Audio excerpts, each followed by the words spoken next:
This is the Arctic tundra.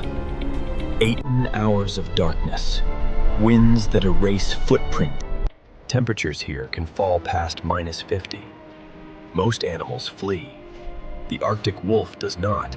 This is their shelter, a den carved into permafrost, insulated by snow, hidden from every predator but time itself.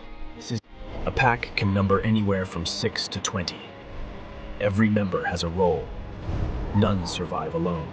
The center of it all, the alpha pair. Their bond isn't sentiment, it's the operating system that keeps the entire pack alive. Prey? Caribou, twice their size, built for endurance on this exact terrain. But the wolf's greatest enemy isn't the caribou, it's the wind itself, a force that can drain a chasing wolf of energy in minutes. Before any hunt begins, the pack reads the land. Wind direction, snow depth, escape routes their prey doesn't even know exist. There is no howl before an attack, just posture, a lowered head, a shift in weight. Then, without a sound, the formation begins. Arctic wolves hunt in a shape, not a mob. A tight, rotating line that cuts wind resistance for everyone behind the leader. The lead wolf breaks the wind first, absorbing the resistance so the pack behind spends less energy. Every few minutes, the leader drops back. Another wolf takes the wind. This is drafting. The same principle, it's a small adjustment. But across 20 miles of open tundra, it's the difference between catching a meal and collapsing in the snow. The caribou sense them now. Instinct triggers. The herd tightens. Chase begins, not a sprint, but a calculated pursuit designed to outlast, not outrun. The pack isn't chasing the herd. They're watching for the one that falls slightly behind. Two wolves peel away from the line to flanking, not following. They're not faster than the caribou. They just know exactly where it has to go. In the frozen isolation of the Arctic, survival isn't about strength. It's about mathematical precision. The caribou has one advantage, raw endurance. It can run for hours. The wolves have 30 minutes before their own bodies begin to fail. 3 seconds in, the lead wolf makes first contact. Not a kill, just pressure. These caribou turns hard, breaking rhythm. Exactly what the second wave of wolves was waiting for. This is exhaustion hunting. Every turn costs the caribou more than it costs the pack. Even now, mid-chase, the lead position keeps rotating. No single wolf carries the full cost of the wind.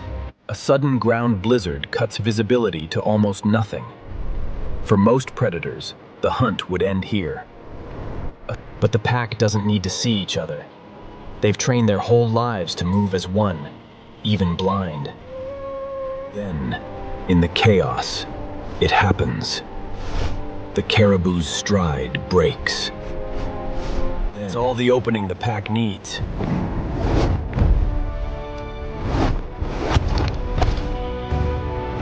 This is the moment 30 minutes of coordinated effort has been building toward.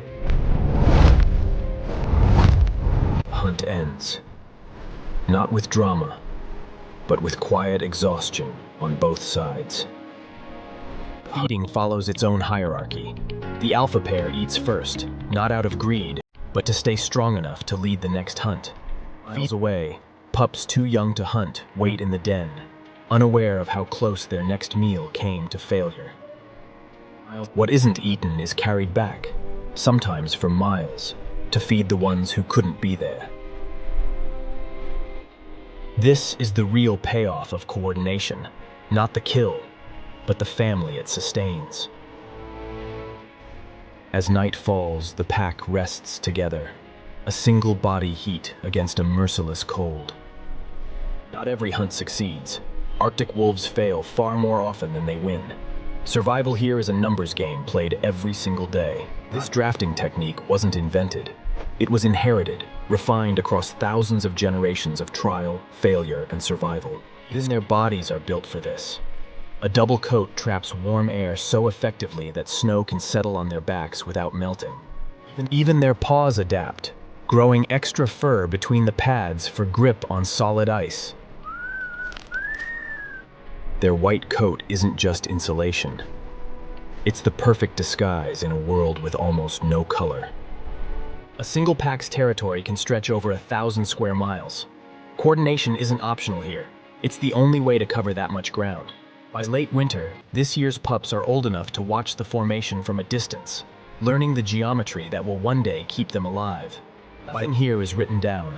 Every tactic is taught through proximity, repetition, and instinct passed from one generation to the next. Winter here lasts nearly 8 months. This cycle, hunt, rest, teach, endure, through blizzards that would kill an unprepared animal in hours, this pack endures to it, together, always together. And somewhere on the horizon, the faintest hint of longer days begins to return. There is no lone wolf here. Not really. Every survival, every winter endured, in the harshest environment on Earth, the Arctic wolf doesn't just survive. It proves that coordination can be more powerful than strength itself. The Arctic wolf. Built by ice, bound by trust, unbroken by winter.